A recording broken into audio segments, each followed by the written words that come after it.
Welcome to Stranger Stitches, where I sit small fires in the dark corners of crime and history. I'm rated at least PG-13 for language and content, caveat emptor.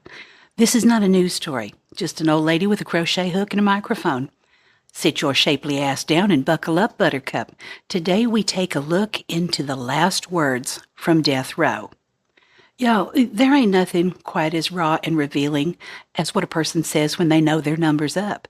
Somebody's about to take their final walk to the execution chamber, stripped of all their bullshit, all their promises, all their posturing. What comes out of their mouth can tell you everything you need to know about their nature, the good, the bad, and the downright twisted. I spent a lot of time digging through these final statements, and let me tell you, they run the gamut from heartbreaking to horrifying and some downright bizarre. But every single one of these was spoken by a real person facing their last breath. And I thought it was worth paying attention to. And maybe you might be curious too.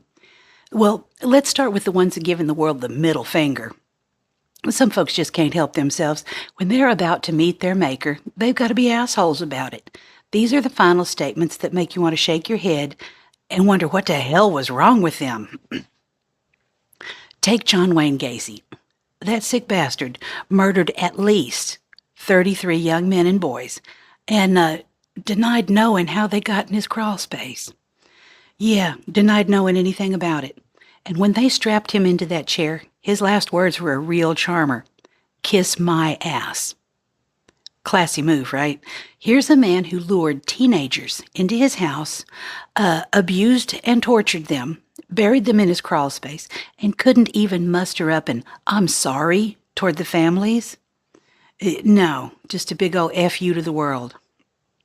Then you've got Carl Panzram, who killed at least 21, 22 people, although they could only ever prove 5. But I think he's probably telling the truth. That sumbitch looked at the executioner and said, "Yes, hurry it up, you Hoosier bastard. I could kill a dozen men while you're fooling around." That man was literally about to die, and he's still making threats.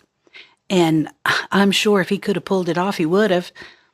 Panzram spent his whole life hating everything and everyone, and not even impending death could shut him up. James Lewis Jackson, executed for beating an elderly woman to death during a robbery, went out saying, "Warden, murder me. I'm ready to roll. Time to get this party started." A party? Really? This jackass called his execution a party. The complete disconnect with reality is just staggering. These defiant assholes use their final words to maintain some twisted sense of control. They can't stop what's about to happen to them, but by God, they're going to shock people one last time, and apparently it worked because here I am still talking about them. Well, then there's the ones who tried to go out with a sense of humor. That's something kind of messed with my head a little bit. A surprising number of condemned killers tried to crack jokes in their final moments. That'd be me too. I wouldn't be surprised. I'm talking about gallows humor in the most literal sense. George Apple got the chair for killing a police officer, looked at his executioners and said, "Well, gentlemen, you're about to see a baked apple." Oh, oh boy, that's the ultimate dad joke, isn't it? Because the electric chair was, you get it. Some versions have him added, "All ladies love baked apples." And then, damn, there's no power outage? Whether he really said that or not got probably embellished over the years, but it shows that these final moments can become a little bit of folklore. But the king of execution humor has got to be James French. This man who volunteered for the electric chair rather than spend his life in prison for murder gave us what might be the most famous last words ever. He said, "How about this for a headline in tomorrow's paper? French fries." I mean, damn, he's about to be electrocuted and he's worried about giving the papers a catchy headline. One thing about these jokes is they did serve a purpose just beyond giving us a laugh. These men are using humor to distance themselves from what's happening, to maintain a little bit of dignity, even though their jokes were really bad, and to be remembered for more than just their crimes. It's their way of saying, I'm still human, I'm still clever, I'm still me. And then we said goodbye. There are the ones that say the system got it wrong. A whole lot of final statements involve people claiming they're innocent or that justice has just screwed them over. And some of these might actually be telling the truth, which is a sobering thought. I live in Texas, and if you try to kill them, then they'll try to kill you back. That's just the way our law system works. Jeffrey David Matthews, executed in South Carolina for murdering his great-aunt, spent his final moments waiting for a call from the governor that never came. His last words? I think the governor's phone is broke. He hasn't called yet. The man had hope right up until the very end, believing that someone was going to step in and save him. The disappointment in those words, it's exhausting. Barbara Graham, executed in California in the 1950s for murder, gave us one hell of a philosophical observation. Good people are always so sure they're right. Well, that's a bit of circular logic, isn't it? If they are good people and they're trying to tell the truth, they're probably right. But anyway, that's what she had to say. That's a woman who felt so judged by people. She thought that they had no right to judge her, whether she was guilty or not. She went to her death believing the people who had condemned her were self-righteous hypocrites. Now, there's John Spinkelink. Some of these names are just fun to say, who delivered one of the smartest critiques of the death penalty that I've heard in a while, capital punishment. Them without the capital get the punishment. Yeah, boom, right there, drop the mic. In 8 words, he summed up what he felt was the reality to poor people and that they are more likely to get executed than rich people who can afford better lawyers. The man was about to die and still had the clarity to call out what he felt was the system's biggest flaw. Patrick Bryan Knight gave us sort of a mind bender. He said, not all of us are innocent, but those are. Death has set me free. That's the only way a wrongfully accused person can be. I am not Patrick Bryan Knight. End quote. What the hell does that even mean? Was he accepting guilt while claiming innocence, having a mental breakdown? You know what? A mental breakdown would not be completely out of order. Or was there something deeper going on that we don't understand? You know what? We're still talking about it, so there was probably something to what he was saying. But he gave us something to think about that was completely meaningless. Yeah. He just wants to keep us thinking about it, thinking that he's smarter than everybody because we're still thinking about it. And honestly, there's no meaning there to get, so let it go. Ugh. Well, there are the ones that also talked about God. This gets, kind of deep. Some of the most brutal killers use their final words to talk about love and faith. Makes me wonder about the capacity for good and evil, and do they exist in the same person? Ted Bundy, who confessed to taking out at least 30 women across multiple states, spent his final moments thinking of his family. He says, Jim and Fred, I'd like you to give my love to my family and friends. This is from a man who kidnapped, abused, and murdered young women over the years, but he still loved his family. The compartmentalization to the human mind is absolutely terrifying. Here's a little fact I know about Ted Bundy as well. His mother's last words to him were, you'll always be my precious son. I'm going to step over that and just leave that right there. Robert Charles Towery gave us what sounds like nonsense, but is actually heartbreaking in context. I love my family. Potato, potato, potato. Turns out potato was code between him and his nephew, meaning everything's okay. Even facing death, he was trying to comfort that little boy. Potato. John Frank Garrett, executed for abuse and murder in Texas, showed the split nature of many condemned killers. I'd like to thank my family for loving me and taking care of me, and the rest of the world can kiss my ass. Love for my family and hatred for everyone else.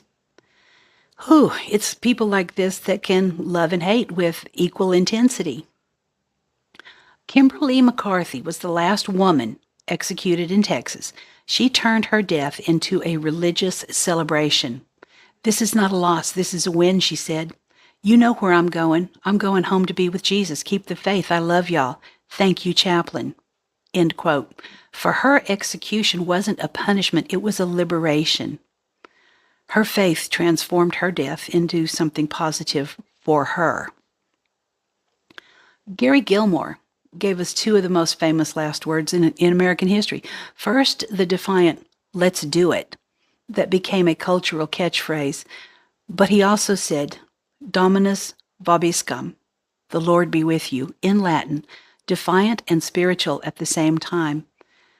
The complexity of human nature is right there in two phrases. Then there were the ones that made no damn sense at all.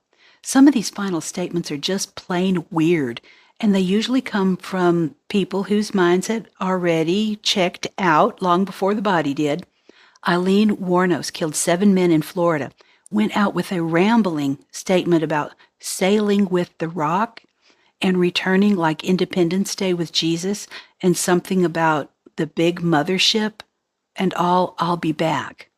The woman was mixing movies, religion, and science fiction into an incoherent mess.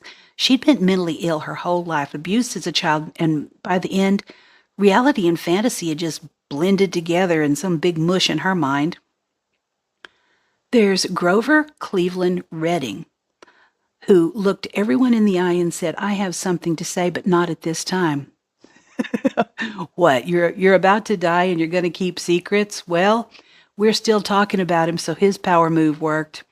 He was playing the final mind game, and maybe his mental illness was preventing him from expressing whatever he wanted to say, but I think he said it the way he wanted to, and here we are talking about it just the way he wanted us to. These abstract, nonsensical statements remind us that not everyone facing execution is in their right mind. Well, if they was in their right mind when they committed their crime, that's good enough for Texas. I don't know about other states, but I'm just asking Texas to be real careful how they apply this law that they have. Then there are some that got philosophical about it.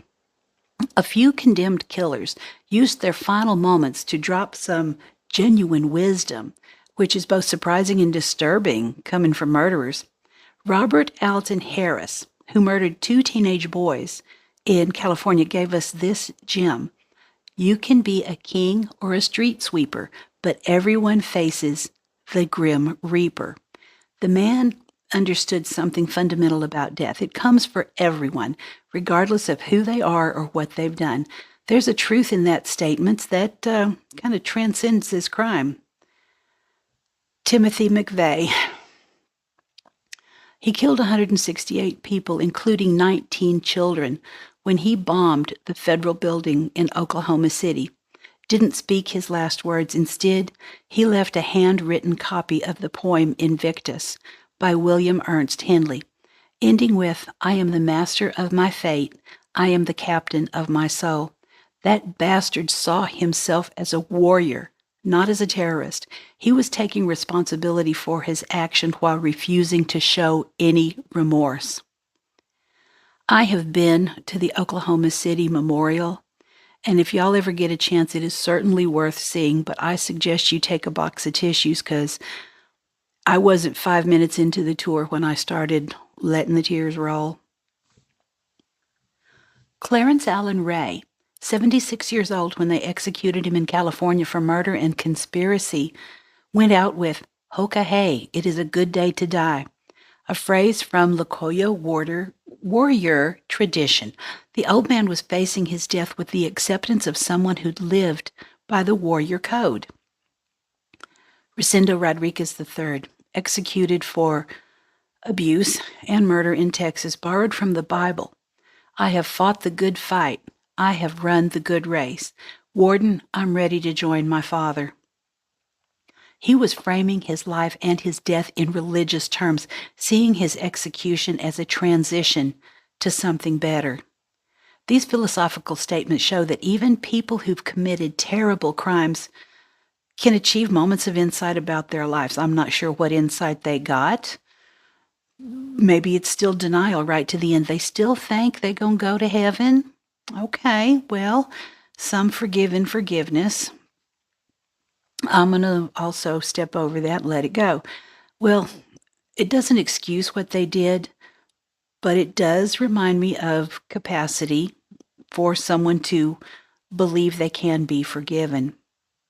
Now, what all this, roll it up, and what it tells me is that leopards don't change their spots. Who they were in life is who they are in death. Attention seeking, maybe. Nutty as a fruitcake, some of them. Genuine remorse, very rare. So I can leave this here. You ever think about what you'd want your last words to be? Sweet dreams. I'll see you next time.